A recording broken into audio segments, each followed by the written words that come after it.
There we go. Here we are once again on our Saturday chat on the 4th of April. Sue, you have a friend of yours on the panel today. Would you like to introduce Larry and introduce us to Larry? Yep, sure will. So Larry came to visit us down here in East Gippsland, and he's from South Gippsland, about 2.5 hours away from where I live. And he came down to one of our TASA meetings or our community meetings because he was very interested in self-governance and electro-culture and pretty much standing your ground as a living man. So it's been a wonderful relationship we've had. He's been up to our place a few times and we've always enjoyed him and his wife, Sue, her name is Sue as well, their company. But he's given us some terrific talks on electroculture and on other aspects of standing your ground too against the powers that would like to be. Anyway, so Larry, we've got Anita from Perth in Western Australis. And we have Ray also from Perth in Western Australis. And we have Wayne from Northern Territory, or Northern Australis, who's the coordinator up on Darwin. So, and me, So welcome. Very well done, Sue. I'm proud of you. Now, we had some I've lost my notes. We're flying blind, everybody, today. Larry, would you like to just give us a 5-minute resume, maybe, or a 2-minute resume, or a 10-minute resume, however it turns out? You might tell us a little bit about yourself so we know just what we're dealing with here. Okay. Well, you can tell by my accent that I'm not Australian. I come from Liverpool in England. I'm a Scouser. I'm a Liverpool supporter. Been a Liverpool supporter all my life. Worked as a sheet metal worker most of my life in steel fabrications. Moved to Australia in 1988, saw the big tall ships and decided to try my luck over here. Been over here now for 35, 36 years, so I'm an Aussie now. Okay, I'm an Aussie that talks funny. How's that? I've got 6 grandchildren and 5 great-grandchildren. So we're happily entrenched in Australia, and I don't think you'd move me for all the money in the world. I live in South Gippsland, as Sue said, and I live in a place called Poong. And it's quite aptly named because every morning I wake up, it's cattle country, you see, and every morning I wake up with the smell of freshly dropped cow poo, and I take a big deep breath and say, oh, I'm in the country. So there you go, that's me. There you go. One thing about all that cow poo, at least in the winter time, you can warm your feet, aren't you? I grew up in not down there, but in cold country, and we were surrounded by cows and sheep and stuff like that. Now, I had some notes. Sarah always does some notes, and I usually like to glance at them so I know what we're going to talk about, and I've got no idea where they are, and I'm not sure I can retrieve them while I'm on a Zoom call. So if anybody else has got those notes in front of them, and we run into a bit of a blind spot, or we've got nothing to talk about. Would you like me to start by telling you about electroculture while you go? Well, we can start with that, Larry, because I know nothing about electroculture. And I spoke to Anita about it earlier, and she said she knew nothing about electroculture. So how about we dive straight into that, and you can inform us. Okay. So does Ray know about electroculture? No, I would say very little. I know about electrochemistry, though. I've got to tell you that you should know about electroculture because it's very important for the future. When they start stealing our food and there's no food in the shops, you need to start planting your own food because it's going to get very, very bad very, very quickly this year, I promise you. Anyway, electroculture, it's not new. It's very, very old. Have you all heard of Nikola Tesla? Yes. Okay, you all know of Nikola Tesla. Well, this all stems from Nikola Tesla, and it stems, he introduced us to the ether, the atmosphere. He was going to give us free electricity until Westinghouse, I think it was not Westinghouse, one of the guys in refrigeration there, or electricity or something, really stopped him from doing it. They said he built a tower called Wardenclyffe Tower, and it was going to project electricity through the ether.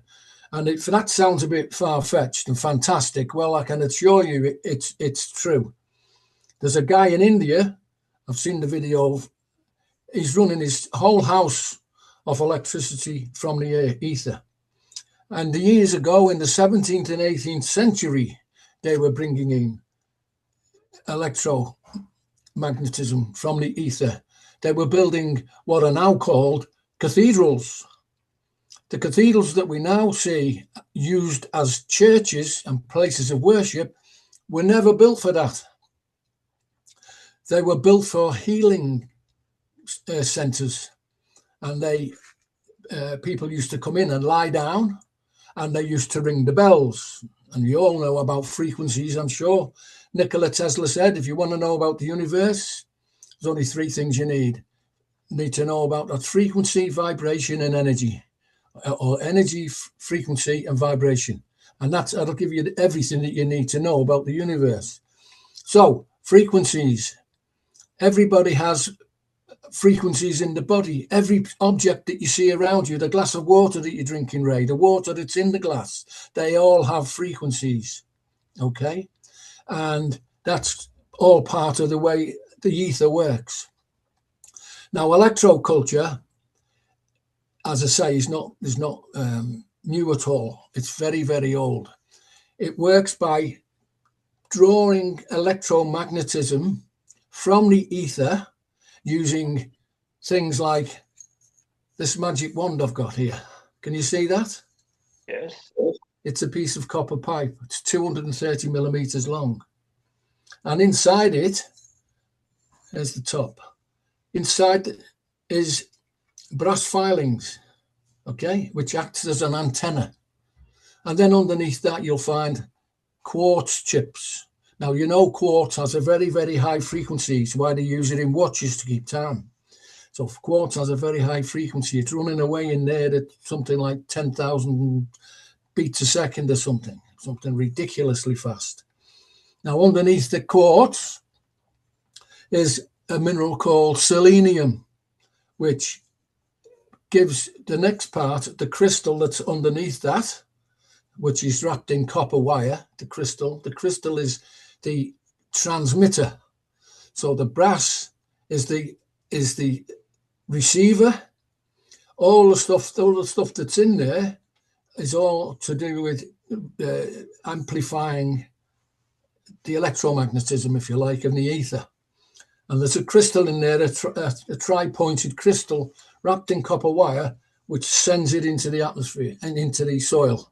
And what you do with that is you bury it about 2 inches underneath the soil in an upright position, in a vertical position. I can assure you, I'll try and find a picture there of my cabbages that I grew last summer. And that it has been doused to create, it sort of invigorates and replenishes the biome of the soil. And that one little thing there will do 9 acres of soil and energize the biome of the soil and create electromagnetism, which really makes your plants grow. I've seen videos I saw a picture of a guy stood on a 10-foot ladder, reaching up as far as he could to pluck an ear of corn off the stalk. That's how high his corn grows. It's been used for a long, long time. There used to be a country called Tartaria. You need to look this up. Tartaria was destroyed in the last reset. And they had electricity, free electricity everywhere. And how it worked was these cathedrals, and you'll notice, there's lots of cathedrals in the world, and you'll notice, and lots of churches in the world, you'll notice they've all got spires sticking up from various parts. They are antennas which carry the electricity right down into capacitors that they had buried underneath the soil, underneath the buildings. People used to come in there, and that used to spread the electricity via the ether. And the batteries, of course, were used for energy. Okay. As I said, the cathedrals were not cathedrals in them days. The reason they're called cathedrals now is because the capacitor underneath had a cathode and a diode, or an anode, I think it's called. And the name cathedral came from the word cathode. What they did in the last reset, they destroyed all the bells, because the people used to come down and it was a healing. They used to come in to be healed into these buildings. Then they used to ring the bells. Each bell had a different tone and a different frequency. And all these tones and frequencies, I've got a generator, a frequency generator. I'll show it to you in a second. It's fine. And I've got a copper pyramid attached to a wire which goes into a little frequency generator, and it generates various frequencies. It's called a new geyser. It's made by a guy in Queensland. I'm part of a group called the Gippsland Freedom Group, and about 25 of us bought each one of us bought one of these things, and we have them going. They do things like dissipate the clouds, and there's also cloud busters. Now, that's called orgone energy. There's a guy, make a note of this, there's a guy called Mitch in Arizona. This is where I got all my lessons from, all my knowledge about frequencies and electroculture. He has put 8,000 of these out in Arizona to turn the desert into arable land, and it's working really well. On his website, you will find all the instructions for making these for yourself. Then they're a bit messy to make because it's epoxy resin in here. Not epoxy resin, sorry, it's acrylic resin. I used to use epoxy resin, but it's very messy. It's hard to clean up. But the acrylic resin that I use now, you can see it's white. Can you see that? It's white, and it's water-based, so it's easier to clean up. This works extremely well, and if I can find, I should have done this before we started really, but I've just realized that I can show you proof of how good this thing works. I'll try and find it. I can never find it. It's always hidden somewhere, and it takes me a long time. But anyway, if I can find it later, I'll show. Can I just butt in there for a sec, Larry? All this, the information on how to make those and how they work, have you got all that on 2 sheets of paper somewhere that you can No, but there is a website you can go on. It's called. Okay, we'll get that off of you. It's called, extremely interesting. The orgone. It's a play on words. Instead of the organ donor, it's the orgone donor. ORGONE. Yeah. It's orgone energy that we're using here. We're talking about orgone energy. And it's a guy called Mitch, and he has lots of tutorials on his site, and they're very, very easy to follow. And believe me, these things work. You can do the same thing with a piece of cane wrapped the cane around, wrapped the cane with copper wire. Copper, I make my own copper rope to do this with. Just wrap it round, and this is for a local area, you know, for a local plot, and it'll work the same. So as long as you've got an antenna about as long as my finger there sticking up, and a receiver stuck in the soil at the bottom, the copper is wound down the cane. That does exactly the same thing, but it does it on a local basis, whereas the pipe does it on a much wider basis. And you say the pipe will do, one of those pipes will do Well, 9 acres. Yeah, the girls in our dowsing group, they have a dowsing group. There's a lady that does dowsing courses, and the girls dowsed one of these, and they reckon it does 9 acres. Right. That means all your neighbours get good gardens as well. Yeah.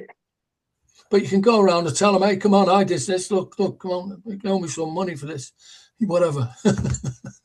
But that's how it works. It's just Nikola Tesla's stuff. Yeah. We get electromagnetism from the earth. You know, if you stand on the garden in your bare feet, you're grounding yourself with the earth. The earth runs at approximately 7.83 hertz. That's the vibration of the earth. That's the frequency of the earth itself. And when your body is slightly less than that, the frequency of a human body is slightly less than that. So when you go walking on the grass in your bare feet, you're grounding yourself because you have a negative charge and the ether has a positive charge. Now, you won't feel it, but if you do it every morning, it will invigorate you. It immediately changes your blood in actual fact.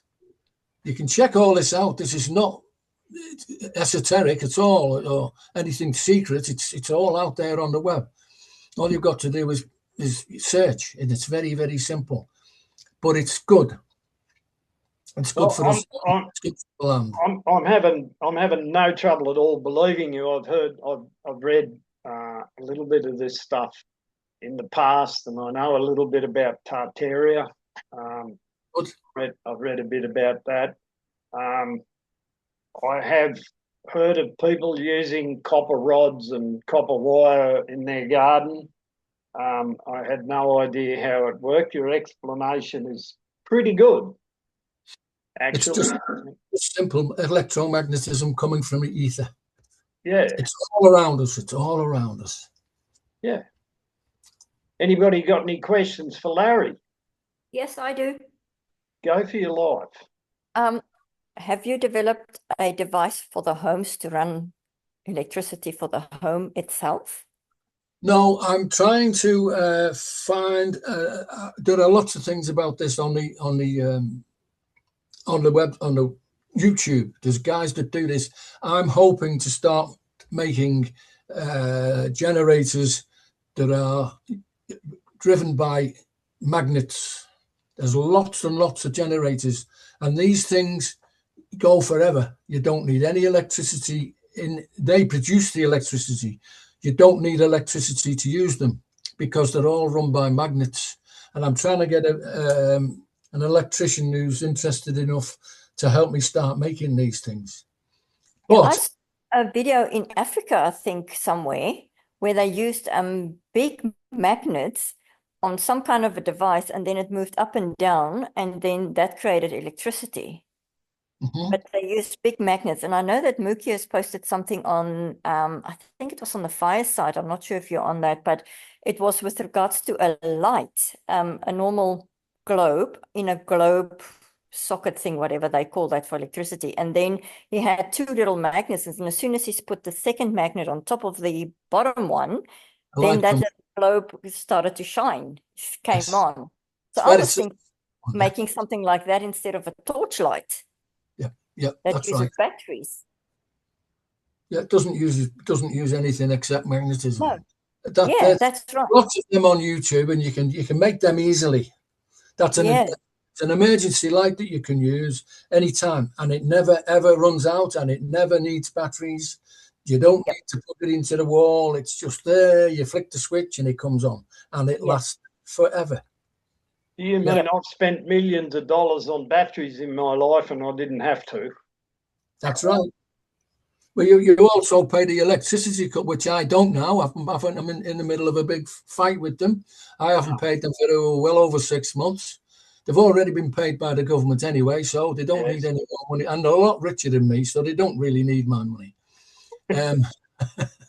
So, you know, these things are there. These things are there. We really should be, as in Tartaria, the times of Tartaria, they were all running on free electricity because they were getting it this way through the ether. And you see, if you see a picture of a fireplace in a building that was built in the Tartarian era, you will see two little like candlesticks at the side of the fireplace. There was never a fire in that, what we call a fireplace, because the energy and the warmth came from these two rods that were stuck there, and that produced the heat coming out of the house into the house or into whatever. So it's all there. We just have to know how to harvest it. Yes, all been hidden from us, I feel. Yeah. We are That's true, isn't it? It's just an right abundant now. earth. And Sorry, Sue? I said, that's true, isn't it? It's an abundant earth. Like, there is no such thing as scarcity in anything on this planet. We've just been led to believe there is, so someone can charge us. Yes. Well, that's it. It was, in fact, I can't remember who it was. It was somebody like Westinghouse or maybe JP Morgan, or it was one of those evil people. And as I say, Nikola Tesla built this Wardenclyffe Tower. And then when this person said to Nikola Tesla, well, where do we put the meters? And he said, what meters? He said, well, they've got to pay for it. And he said, no, this is free for everybody. Bang, next day, Wardenclyffe Tower was on fire, burnt to the ground. So there you go. But it's still there. We can still do it. If we can have enough people, we can build these things ourselves. Of course, we'd get a lot of opposition, you know. Yes. What do you know about those glass houses that was made out of glass and metal and then also burnt now? Now that you're speaking about the Nikola Tesla's tower, there's some of those glass houses, they would say it was the king or the queen's, like a tropical garden for her pleasure, but it wasn't actually, I don't think. Because those places also burned down, but they were glass and metal. So how does that burn? Crystal Palace, yes. Crystal Palace in London, yes. Yes. There's no way on this earth that, and it was massive. There's no way on this earth that a building made purely of steel and glass was going to burn down on its own. It was done deliberately because it was using what you've just been talking about, and I'm not going to mention. You know who's doing all this to us. We don't have to mention any names or whatever, but we all know who's doing this to us and what the situation we're in today. But they know that if we get free energy, they can't control us, and that's why we're having all this grief now. Do you think this war with Iran is random? I can assure you this has been planned for a very, very long time. In fact, I've just noticed on my Signal page today, there was a plan made in 2019 which reflects every single thing that's happening now with the fuel crisis. What they're going to do, it is going to get very hard, I promise you. I mean, I don't wish to, what did he call them, a doomsday, but I'm telling you, get your gardens going because you're going to need them, and you don't need a lot of money to do it because you can, if you use this technology, you will find your garden. In fact, the plumbers where I get my copper tube from, 3 of the guys bought these off me because I make them myself, and I went back in to get some more copper tube, and one of them said, I'm glad you're here. I need another one of those earth pipes off you. I said, why's that? I said, the earth pipe, you've got plenty. He said, no. He said, I'm breaking up with my missus and I want to take an earth pipe with me to plant to me. He said, it's the first time in my life I've ever grown lettuce in the winter. So there you go. There's a testimony for you. Well, that must work if they become part of a property settlement, eh? So I'm now, Larry, I'm probably not going to have time to make one of those for some time, but you did talk about having a piece of cane with some copper wire wrapped around it. Yeah. Does that have to be any set length? Does it have to be? No. If you wrap you're better off using the heaviest copper wire you can find. As I say, I make rope out of my copper wire, so it gives a good aerial. It's like your TV aerial. The better the aerial, the better reception you get.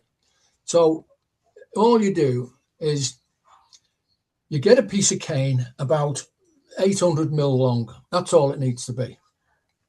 Drill a hole in the top. Stick your piece of wire through. Okay, so it's pointing upwards. All right. Or you can point it at 45 degrees. Always point it north. So you need a bit of copper wire pointing out or up from the top of the cane. Yeah. Just drill a hole in the top and have your copper wire. Drill the hole about the same diameter or just slightly less than, so it's quite steady. And have about 3 or 4 inches sticking up, about 45 degrees, pointing north. Just wrap the wire around the cane about 9 times, then drill a hole in the bottom, shove the copper wire through the hole in the bottom, and leave a tail on it about 6, maybe 5 or 6 inches long. Bury that into the soil with the stick. So you put your cane in the soil, make sure, dig a channel for your tail, and that's covered it over, and that's it. That's all you need. That's it. All. And how many do you need in between? Sorry? Is it like 1 every meter, or because it's a smaller thing than your copper pipe? That method, it will only do a small, say 10 square meters. Oh, okay. So it's not like 1 every meter. Just a small garden bed. If you want to go bigger and better, because obviously the bigger it is, with the crystals in especially, the crystal is a fantastic transmitter itself. It sends out frequencies you wouldn't believe. Because as you know, crystals are vibrating all the time. They're vibrating inside this copper tube that I've got now. I can't feel them because they're going so fast. But they're always there. Everything, as I say, everything has a frequency. Yeah. Every single thing, the table that you sit at, the chair that you sit on, water, everything has a frequency. So that's why you can break it. An opera singer can break a glass simply by finding the right frequency in a note. You've seen this. You must have seen this on the television, where opera singers can break. That's just frequency, vibration. That's all that is. The same as bending spoons, going into the same frequency, bending spoons, just by looking at them? I'm sorry, I'm not getting that. What did you say? Bending spoons. Oh, bending spoons. Well, that's another story. I don't want to get caught up with that one. I think it's a bit of a rubbish, to be honest with you. Oh, okay. Yeah. But no, they're just musicians. So the website, Larry, you're talking Orgone Energy. Is that the name of the website? It's called the Orgone Donor. The Orgone Donor. All one word. The Orgone Donor. Donor. Donor, as in that's a bit of a play on words. As an organ donor. You have a card in your pocket, you're an organ donor. It's a play on words. Instead of ORGON, or is it AN? ORGAN. It's ORGONE. Orgone. So if I just do a Google search on orgone donor, I should find www.theorgone organ donor, organ donor. In those words, that spelling I told you. And The you organ donor. The organ donor. Get to Mitch. Mitch, he's got fantastic stuff on his. Tells you how to make cloud busters. Even these. I've got a Tesla tower, as they call them. You know, a telephone tower thing with all those stupid transmitters. I've got one of them 70 meters away from my house. 70 meters, and I've made these. They're tower busters. Can you see that? Can't see. Oh, yeah. I've got one of these. Yeah, well, they're good. They're good, but this is contains the same stuff as is in this pipe. As you can see, I don't know whether you can see that. Can you see? Very well. Can you see? Oh, I see. Yeah, I can see a little bit better. In there. Yeah. And there's a crystal in the middle, and on the sides you'll see quartz chips, and then there's the brass filings here. And this is epoxy resin. It's very hard. But that's, if you put 3 or 4 of them around the bottom of one of these towers, excuse me, it causes disarray in the waves that they send you. I've got a bigger one here, which I made from leftovers. You can see the size of that one. So you can make these yourself in a cookie tray, a muffin tray. They're very easy to make. You just put the ingredients in the right way. You start up that way, and you put 3. You can see. I don't know whether you can see. Can you see the copper wire in there? I can. Yeah. Yes. Okay. Yeah. Like 3. Yeah. Yeah. That's right. Pointing to the center, and in the middle of there is a crystal pointing down. In this case, it will be pointing upwards because they go like that. You just drop them. Just drop them on the floor like that, round a tower, and they act as disruptors. I find that very interesting, Larry. I'm sure there's some people out there that you would have lost at Tartaria, but I'm right with you on the whole thing. I've never studied it. I read as much as I can, and it's now I'm going to share this with my wife so that I can help her build the best garden possible. That'll get me brownie points at home, which is what we all want. Yeah. I think that's just great. I'm going to make one of the simple ones, but I'm going to go and have a look at that man's website. And do that. Now think about this.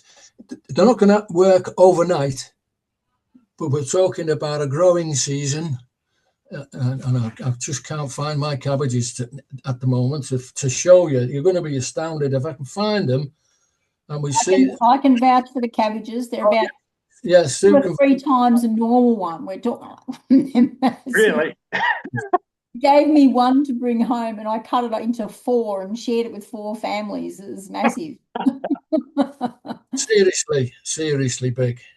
And his whole backyard is just amazing. Like all the animal life has moved into his backyard. Like there's little birds everywhere. They love it. Yeah, here it is. Don't know whether you can see this. Oh, I can't because of your otherworldly background. I can't see it. How do we get rid of that background? Oh, I don't know. You can't usually see a reflected screen. Yeah. Yeah. But anyway, look, I'm more than happy to take your word for it. And let's see. No, you can't. I know for a fact that Suzanne would not tell a lie, so I absolutely believe your story. I do. I promise you, the hearts were like that. The hearts were like that too. Yeah. She says she split it up to 4. Yeah. The leaves was huge, and you can use cabbage leaves as poultice, don't you? Cabbage leaves are a very good poultice. If you've got wounds or anything on you, or you've got stiff joints, wrap a cabbage leaf around, mash a cabbage leaf up so it's juicy, stick it on, wrap a cabbage leaf around, leave it on for a few days. Believe me, it does wonders. So there's another thing about orgone energy. You'd be able to wrap a whole baby in one of those cabbage leaves that you're talking about. you have your hand up, Yes, I Anita? was just wondering, copper wire trick, does that keep hungry bugs out? Well, what I did as well, as I say, I make a copper rope. So what I did, in my garden thing, which I now use as a chicken run, because in the winter there's not a lot of sun, because it needs sun as well. You can't deprive any plant from the sunshine. Even these in it, I mean, these will grow with minimum sun, but you can't deprive them. But my veggie patch was shaded by too many trees, so I've swapped it somewhere else. I've still got the thing buried in there, which still works fine. What were you saying to me? For the bugs, for the insects. Oh yeah, that's right. I've got wooden garden beds made from sleepers, and all I did was around the top of the sleeper, I just stapled copper rope around it, and I can't remember seeing many bugs at all. That's what I did. Oh, okay. It is the copper. Got the bugs will not. I don't think a snail will travel over the copper. It No. is a sort of energy that they don't like. Yeah, I've got corn crickets. That's a bit of an issue, and some of these green worms that eat everything. I was just wondering if they will be deterred by the copper. Well, it depends. It depends really. I reckon if you can get a piece of copper rope and bend it into a circle and put it around the bottom of the plant. Yes. Okay. Yep. That will probably deter them. Okay. Cool. Thank you. You can make your own copper rope very easily. Just get if you can strip a cable, an extension cable or something. If you can strip the plastic of it, you can make a rope from it. Just stick it in the end of a drill and hold one end in the vise or something, and just turn the drill, and it turns it into a rope. Yep. So it's very easy to make, and the thicker you do it, the more effective they are. So we don't need thick copper, like thick, expensive copper. We just like fairly thin copper will still. Well, you can, as I said, you can use cable from an old. You throw your kettle out, it's got a copper wire cable on it, hasn't it? Keep the copper wire, cut the copper wire off, strip the plastic off. You've got a perfect aerial for your orgone energy. Yeah. So it's usually got 3 wires in. Strip them and make a rope out of it. As I say, you've only got to put one end, just fasten one end round each other, stick it in a drill, put the other end in a vise, and just turn your drill on. It'll turn it into a rope. It'll twist them. Yeah. Very simple to do, but very effective. I hope there's no children at home listening to this. I don't want anybody to get into any trouble with the drill. Yeah. No needs to. I'm very clumsy as it is. Only do it with supervision, Anita. Very. Well, if it's not got a drill bit in it, I can assure you. Very timely disclaimer there, Sue. Yes. Well, I find that extremely interesting. I have been on the fringes of that sort of stuff, but I've never ever spoken with a real live individual who's done this sort of thing and grown huge cabbages in the process.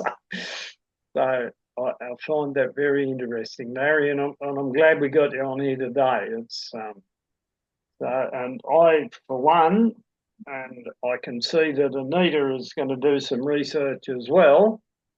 And we'll be skiting about our fabulous gardens in no time at all, I reckon.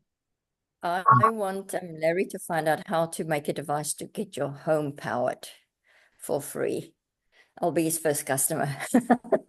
Or the first one in his class to attend. I'm trying to find an electrician because I know how to set it up, but it's the motor's part. I know how to set the magnets up and all that, and I can make the frame because I was a steel fabricator, in my working life.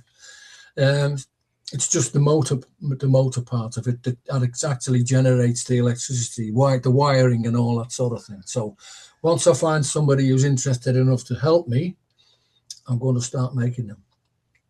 Well, there you go. Just as a On your list. just as a suggestion there, Larry. Larry was introduced to us by a fellow named Bill. Now, Bill's into frequency medicine because he's built what he calls a number 3 rife machine, which is a big, massive rife machine, which is to do with frequency healing. Yes. And Bill tells me he's got a good electrician, Larry, probably down your way. So maybe give Bill a call and Bill might be able to put you onto someone to help you. Just a suggestion. Well, let's hope that works. It'll further the progress of mankind by inventing. Yeah, well, you can. These things are very useful in the winter. You can do winter cabbages. You can grow beets, Swedes, all the ground. You know, the tube things that you can, potatoes in the winter. You can grow potatoes in the winter. Not a problem. I dare not imagine what you could do with a carrot. I mean, how big do they grow? I'm hoping the soil gets so warm that we don't have a frost close to the house. That'd be good. Oh, yeah. Well, we don't have frosts up here at the top. Yeah, I know you probably don't know what a frost is, Wayne. Yeah, I do. I actually, when I was a young bloke, and even as I got older, I grew up in cold country. I love frosty mornings. I'd get up and go walking out there when the ground was all crunchy, and I love it because you always knew that it was just going to warm up and be beautiful, and you just wanted to be out there when it started to warm up. So yeah, I know what a frost is. The best time to do your grounding with your bare feet is in frosty grass. Oh, I'm not sure I'm up to that. The coldness, the cold combined with the wet grass makes the energy conduct better, and you get better conduction into your feet. So it's best to walk in dry soil or on dry soil or dry grass. It's okay. It's good. You're grounding yourself. But if you got something to help with the conduction of the energy, like ice, and when it melts, it becomes water, which is, as you know, a good conductor, even better. Plus the coldness of your feet helps your body. It's going to be a fairly quick grounding session, I think. As soon as your feet touch the ground, you're grounded. But the longer you do it, the better it is. Yeah. This theory will then theoretically work for the ocean as well. When you walk on the wet sand and the ocean cold water will come around holes, that should do the same, isn't it? I love walking in the surf on the sand. I scrub my feet in the sand. It's great. Yeah, it works. Yeah, that's good. All right. Well, that is just great. I guess we should probably, Sue, we have a word of the day and we have a document. Do you recall which document? Look at the chat. It's the Look at the chat. That's the right. Chat box. Yes, it's the cancellation of all prior powers of attorney. That's right, powers of attorney. Oh, Ray, you're so good. Okay, so the document, the powers of attorney document. Sue, you're our resident expert, I think. And did you come prepared? No. I'm relying on you, Sue. I'm trying. You talk amongst yourselves while I find the document. Well, we do know that the document, that powers of attorney document, cancels all prior powers of attorney, and you have many, many of them out there, more than you could ever imagine, because every loan document, there are heaps of, just simply, probably, I would imagine, even just signing up for a new phone, you're giving your power of attorney away. and you've done it endless times. That's right. That is what it does. It cancels all those. You're usually unaware that you're actually giving someone authority over some part of your life via that contract that you have willingly signed. But again, we're unaware of what we're doing with our signature most of the time. We Yeah. don't know we're creating a financial instrument with it, and we don't know that we're giving someone else the ability to leech off our energy, really. But so it cancels all of those, and that's from even the power of attorney that comes with having the birth certificate issued, because that's a financial instrument. Yes. And that gives the government power of attorney over everything issued in that name. Yes. So we're declaring that we're taking all that back. We want power over our own life and our own name, and anything that we have inadvertently signed over a power of attorney because there was no full disclosure of that. We're saying we want that back. We're not giving that away. But in that document also, there is the option to leave any existing powers of attorney that you have given knowingly. For instance, if you have a will, you might have given your children the medical power of attorney. So say you have a stroke or something and you're incapacitated in hospital, you would want that one to continue. So you give an exemption to that one in the document. And I believe that anybody that has a gun license, we also allow our mother to have the existing power of attorney over us. And I think that that's probably because our mother knows our nature better than anyone else, and she's virtually the one who can declare whether we are fit to hold such a weapon or not. So if our mother says we're okay, then she would know best. Well, I didn't realise that. Yeah, but there you go. That's exactly right. That's what that document is all about. And you can retain a power of attorney that you were willingly given, but you can nullify all the others. And you just have to keep your fingers crossed that the other team do as they're asked and actually nullify them. But eventually, when there's enough of us that have asked the same question, I'm sure that will. There is some confusion comes in. I've noticed with some people and that document when they've given a power of attorney over their mother, for example, but that it doesn't affect any power of attorney you have over someone else. Like I said, your parents' medical or financial power of attorney if they're incapacitated. It does not affect those powers of attorney because you've been given them. They're not ones that you've accidentally given to someone else. Yeah. That makes sense. Yeah. Honestly, we have no idea how many we've given away over the years. They're secretive, well hidden in the small print, in the fine print, and who knows? Well, sometimes they're not even well hidden. It's just that we're kept illiterate, so we don't actually know that it's right there in front of us, and we just didn't see it. Yeah, we don't even know to go looking for it. It's true. The thing is, if they worded sign this contract, then that will make a big difference. But they just say sign this form, and we don't realize that the form is the contract.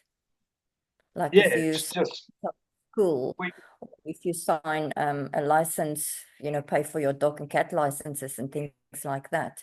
It's just a form in their eyes and in our eyes, but it's actually a contract, I think. Well, that's where you have to learn to read. Again, you need to be literate. The word application means to beg.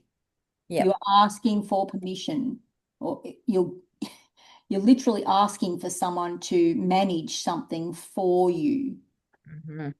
So you're begging your masters on any application. You're begging your masters for permission to do something that you already have the perfect right to do. Yeah, and it's car licenses. It's all of that. I have a reaction to the word application on anything. Hives. There you go. Ray, you got anything to add? You've been very quiet tonight. I'm worried about you. No, no, no. I was waiting for the word of the day, govern. Oh, yeah. Well, we're getting onto that in a sec. And since we're 50 minutes into the call, I better put two apologies in. Sarah's an apology because she's on holidays in the Northern Territory somewhere. I haven't caught up with her yet, but I will tomorrow. And Alan's an apology. I don't know for what reason, but he contacted me earlier today and said he couldn't make it to the call, and that's fine. It's not the deal that you have to turn up every week. Good if you do. I'm going to try and keep turning up. So the word of the day is govern. Ray. I'm going to give you two responses.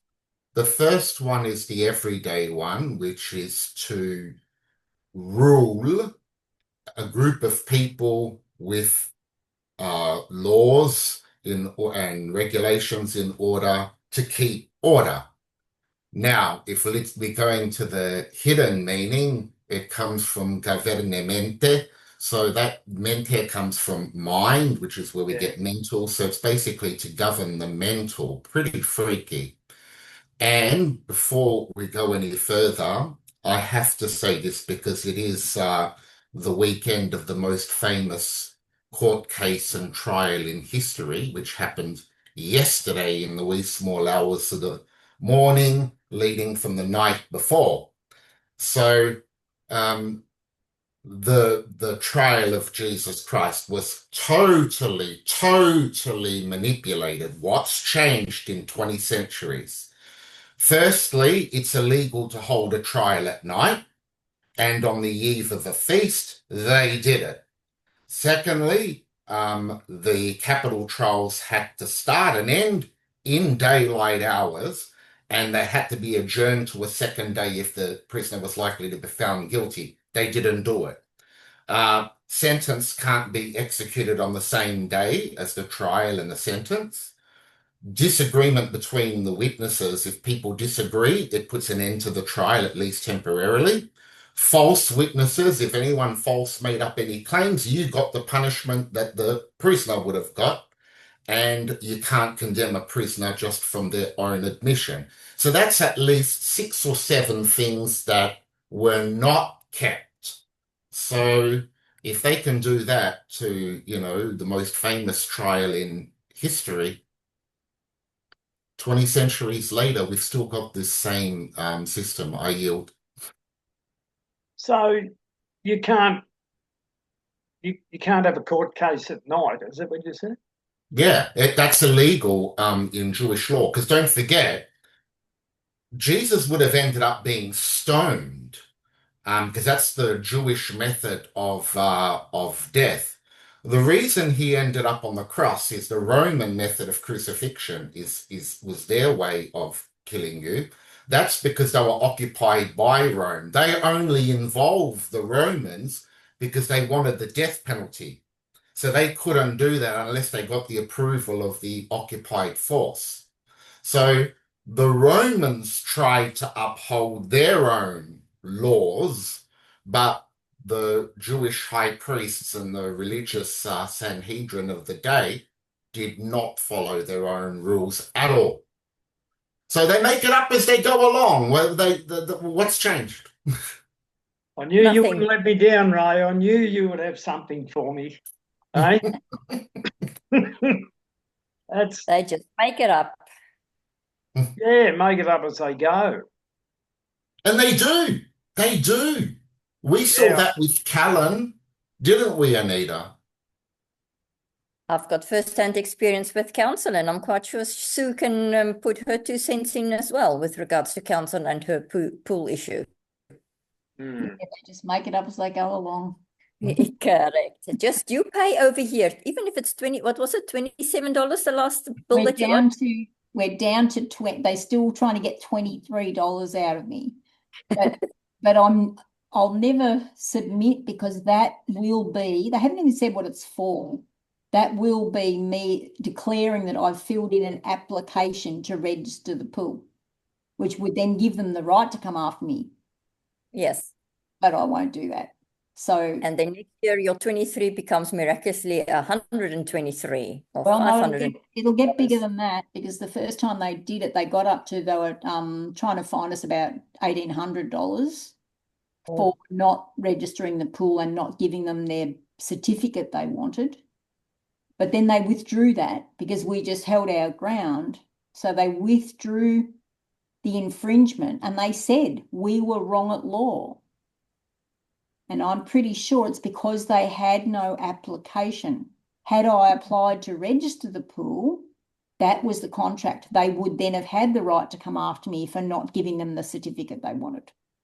Yep. So I Yep. suspect that's how that worked in our Yes. favour. Now, I got it all in the end. I've been made aware of by my mate Ashley, and I've watched a video, and I'll quickly try and tell. There's a bloke, I think he's on Arizona, and they've got this method that this bloke uses, and it's for if GovCo are trying to, if they send you a presentation, right? And so I'll explain quickly how it works, and if you're interested, I'll send you the video, and I might even get Ashley on here next week, and we can run through it. He's been the last 2 weeks. He's been going to bring it up on the Tuesday night call, but the last one got a bit busy right at the end. The one before, I think, had gone over time by a long way. But so what happens? Let's say they send me a presentment. I owe them $2,000. They have to be fully reconveyed. You have to do the 9 to 8. Right. So they send me what he calls a presentment. According to them, I've got to give them $2,000. Now, because it's a presentment, no, I've only watched this video once, but I'll try and do it. I'm going to charge them to handle this presentment, right? I'm going to charge them. Now, they link this back to something in religion, but I could charge 7 times more. Yep. Right? Right. Anita's nodding her head there, so she must know what that's about. Okay, so they've charged me $2,000. Now, so I'm going to charge them to handle this presentment. I'm going to charge them $14,000. Okay. Now, what they do, and there's templates and everything. Like I said, I've only seen it once. I haven't gone back into it. So I'm going to charge them $14,000, and there's an invoice involved. Now, at the top of the invoice, which I send back to whoever sent me this presentment, there's this charge of $14,000. Then there's a credit for the $2,000. Now, they talk about GAAP accounting, generally accepted accounting practices. Under GAAP, a credit on an invoice is considered as good as money in the bank. Yep. Right? That's as good as money in the bank. Now, so the minute you do that, you've paid that presentment has been paid. Now, what you do, because you're such a good individual, you give them the opportunity. You say, so, you now owe me $12,000. So I'm gonna give you some leeway because I'm a really good fella, right? So I'm gonna call it $6,000 if you pay it right now. If you pay it right now, like in 30 days, just pay $6,000 and we're done. I'll give a discount. Now, they never do, of course, but after 30 days, you add 1/3 of it back on. So then after 30 days, it becomes 8,000. After 60 days, it becomes 10,000. And after 90 days, it becomes 12,000. Now, his argument is like I said before, a credit on an invoice under GAAP accounting is as good as money in the bank, generally accepted accounting practices. You've been good to them, you've tried to give them a discount, right? And they didn't go for it. They don't go for it, apparently. But this document then, I think, becomes it becomes more than an invoice. I think it then becomes, I can't think what the word is. I was trying to do one here a few months back. It's gone. And so on it goes. And what happens is it shuts them down. Now he's saying if this happened, if that invoice turned up in a company environment, the accountant would be saying, just fucking pay it. You'll never get a better deal. It's generally accepted accounting practices. You've got $6,000 off it. The debt's been paid. Just pay it. And they never do. So he said it always ends up as a battle between the accountant and the CEO or whatever, because the CEO doesn't know about accounting practices and doesn't want to accept that, somebody's smarter than what he is. So what apparently, I think it ends up shutting the whole thing down. That invoice can eventually turn into a lien. It all starts off with that one document and that process, and it turns into a lien, I think. Apparently, it's been pretty effective. I'll email you the video if you like. It's a horrible video to watch. Absolutely awful, because all across the screen, you know how when people talk, they have the written bit. It's sometimes half the screen. It's covering up what you want to look at. And the lady's annoying, to say the least. But the old mate that does the documents, he's straight down the line. So I think you can skip the first 12 minutes, but I'll email you all the video and you can have a look at it. And it's quite convincing, quite a good thing, I believe. There you go. Some documents, he's got some templates. Can you add the templates to the email as well for us? Or do we? I'll send you what Ashley sent me, which is some links. Now the bloke has also got his own website, and the link to his website won't work for me, but the website is nothing else but a court of record. Okay, so all this stuff that he's done, that's how he publishes it. That's how he makes it public. He's got his own. Smart.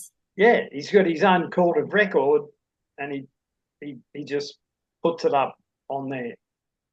So I'll send you what Ashley sent me and have a look at it, and we can if you want to discuss it next week, just let me know and we'll hook in.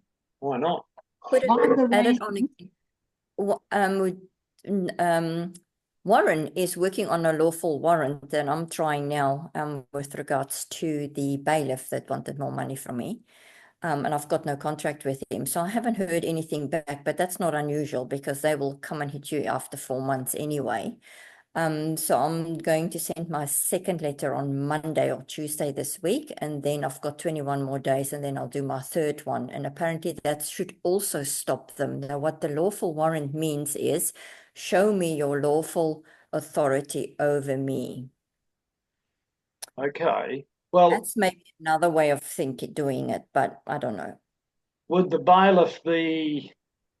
Would he be interpreted as a third party in the case? Yes. Because if it's like a debt collector, if it's a third party, you go from 7 times to 70 times. Yes. Well, I haven't invoiced them, but maybe I should. I don't know Well, if I can. wait till you have a look at this video and see what you think, and Yep. Ray, if you have a look at it, you might be able to talk it over between yourselves and see if there's some merit in it. It's the simplest thing. Pardon me. It's the simplest thing I've seen. And the reason they want you to be reconveyed is because you're implementing your fee schedule. Yeah.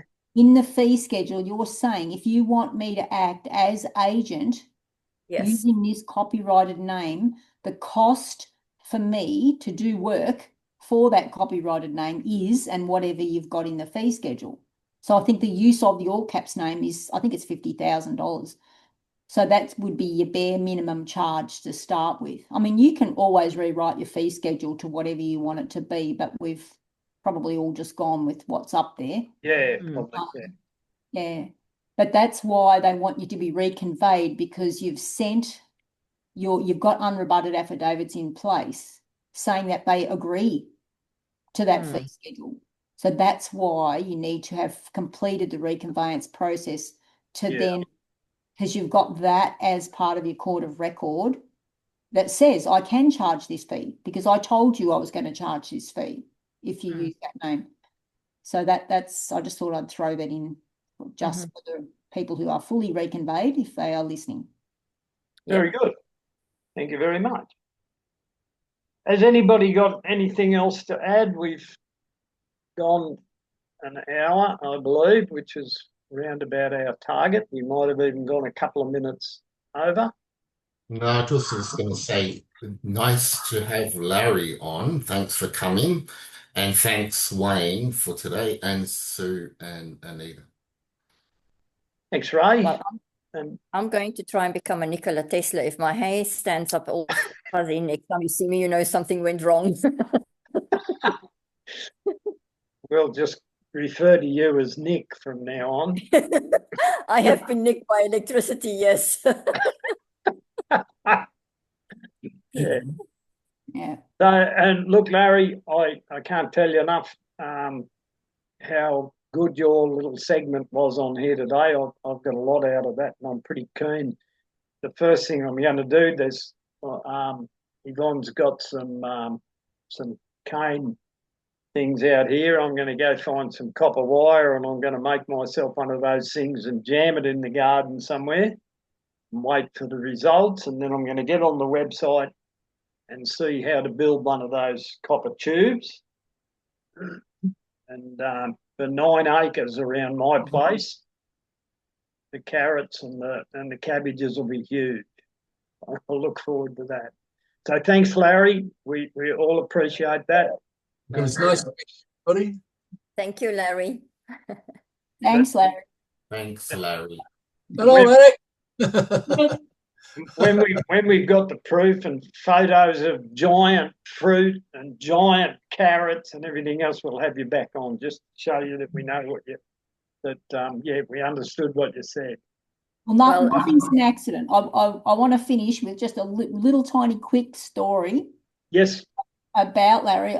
I'm a believer that nothing is ever an accident in this world. Now, when we met Larry, like I said, he was brought up from South Gippsland by another person I'd only just recently met, unrelated. And then when we went down to South Gippsland to talk TASA to a few of Larry's friends down there, we wanted to go down there and explain TASA to a few people. Eric and Larry got talking, and Larry has a very distinctive accent and said he's from Liverpool. And Eric suddenly looked at him and he said, "You wouldn't have been in the, what was the name of the hospital, Larry? Ferntree Gully Hospital, or William Angus Hospital, it must be in 1995 or something." Now, this is last year, this conversation. And Larry said, "Actually, yes, we would have been in there. My wife was in there having something done, and I was in there because I'd managed to burst a gallbladder or something. And we shared a room, and Eric and Larry had a conversation about Liverpool while they were visiting their respective wives in hospital." And then all these years later, we're talking 30 years later, here we are again, best friends.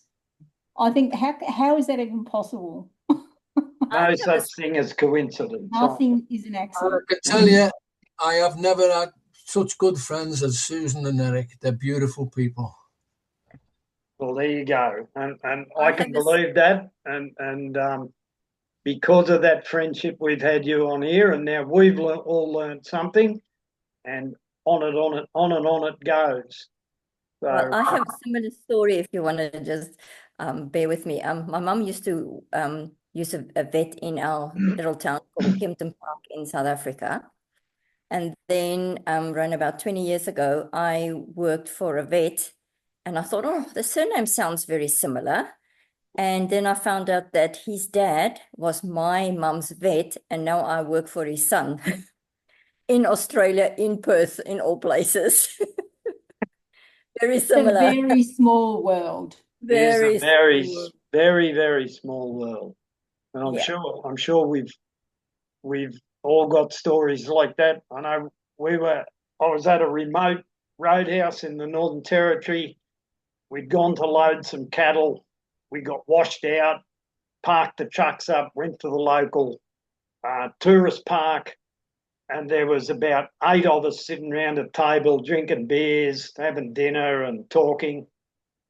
And it turned out that we're in the Northern Territory, down the Douglas Daly region. We all came from an area in New South Wales that you could throw a hanky over, fair income, and and one bloke who I'd never met in my life. He was younger than me. I grew up at a place called Black Springs, just out of Oberon, just over the mountain from Sydney, and this bloke grew up like 4 kilometres from where I grew up, and he was sitting next to me at this table. It was just, we knew, like, if we were talking about geography or where we grew up, we all knew each other's area. It was there, and there we were, just thrown together by bad weather, and similar story. I think it's probably the theme of our talk has been frequencies, and I think that probably is a frequency thing. Yeah. You're only attracted to a certain frequency. So it's a bit like the whole population of Earth is in a big centrifuge, and you sort of gravitate to the people in your level of the centrifuge, and they're the only ones you seem to associate with. It's a very interesting phenomenon.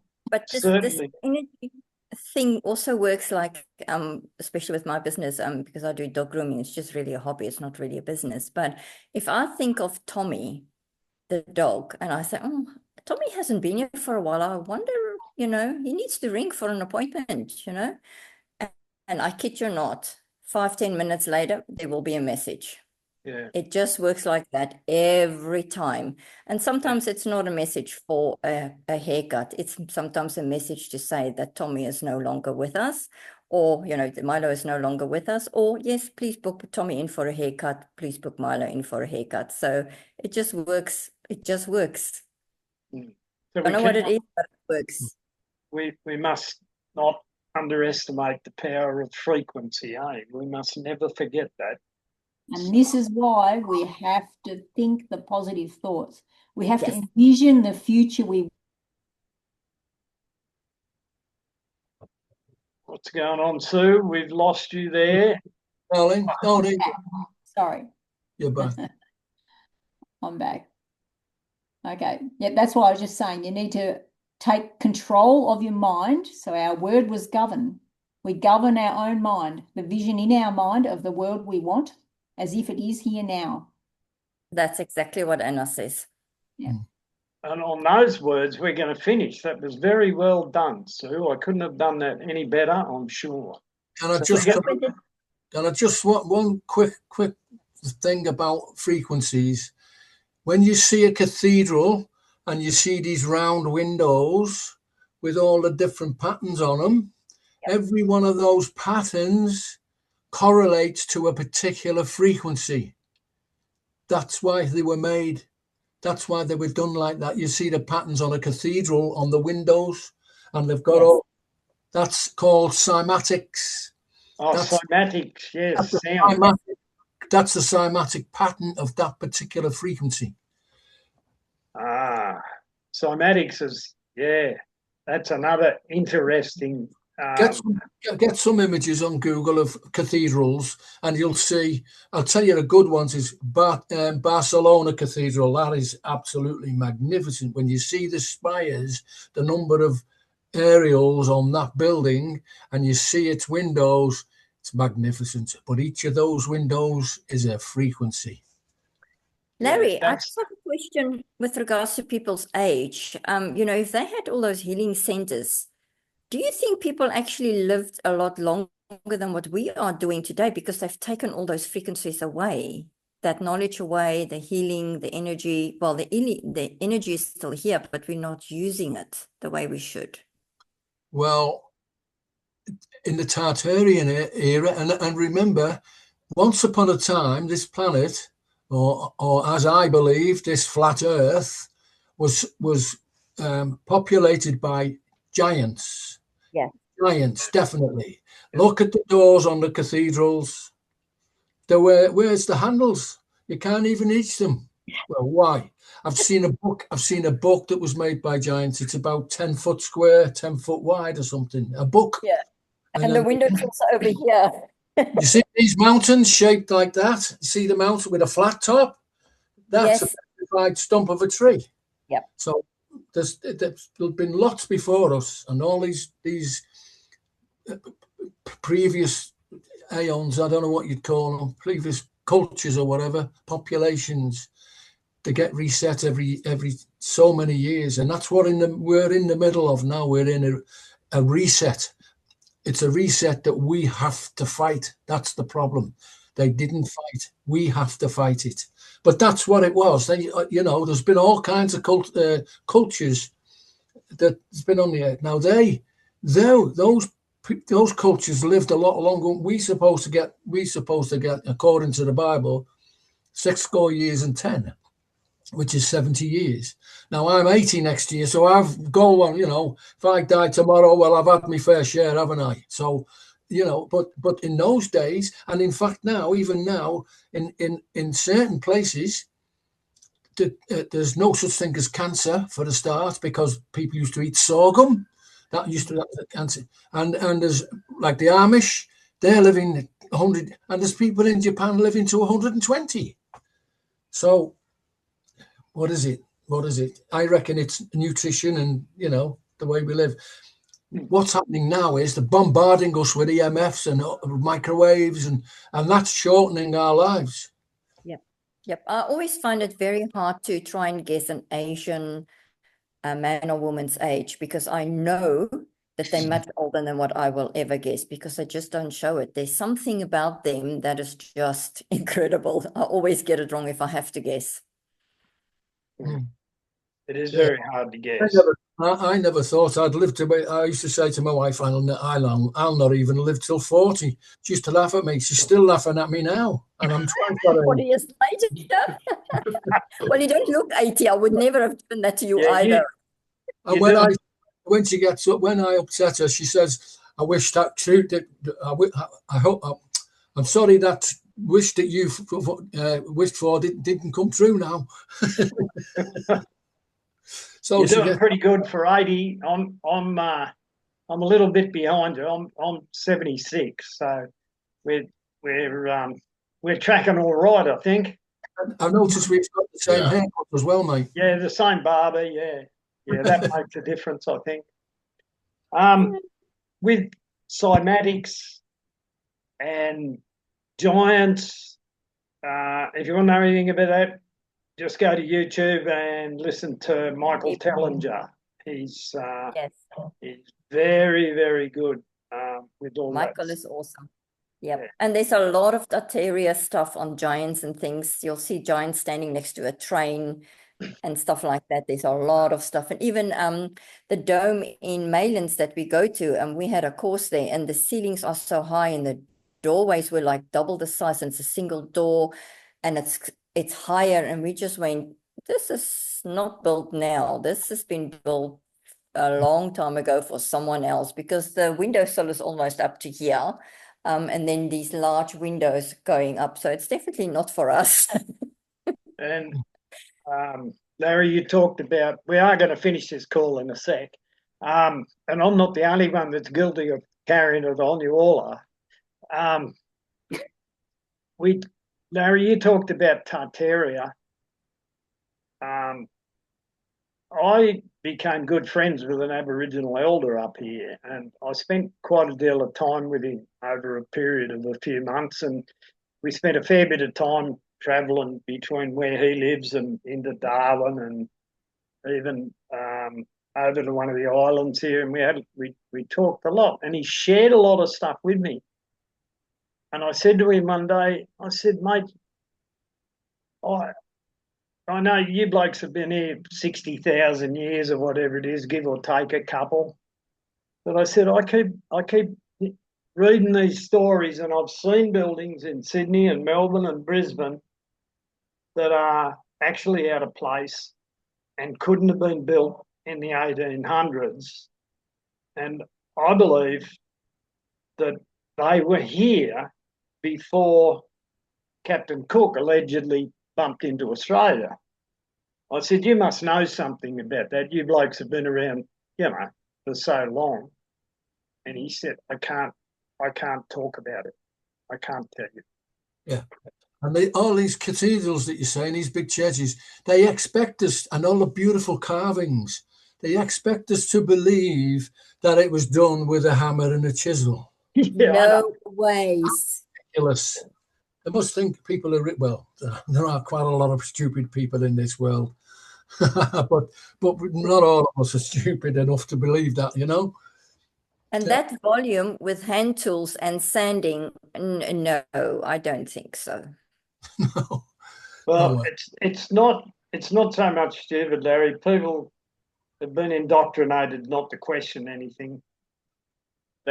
Well, I suppose I shouldn't say they're stupid. They're just uneducated as regards, and they're ignorant of the fact that things were different. They've been told. The thing is, what really gets me is they know full well that politicians tell lies every time they open their mouths, and yet they still carry on believing them.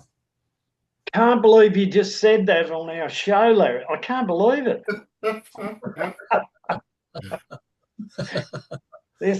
This time, has anybody got anything further to add, or are we all done? We're all good. I would just like to thank you all for coming along and sharing your energy and your knowledge. It's been a great little chat, and we'll do it all again soon. Larry, we'll have you back anytime you want to come back. Well, it's a pleasure to meet you, and it's nice to meet you all. Yep. And I thank my best mate there, Susie, for introducing me to you. Let's hope we can see more of each other in the future. It'd be good. Yes, and keep me updated on your machine. we also thank you, Sue, for bringing this man into our view. All right, we've said enough. We're going to get off here. Thank you so much.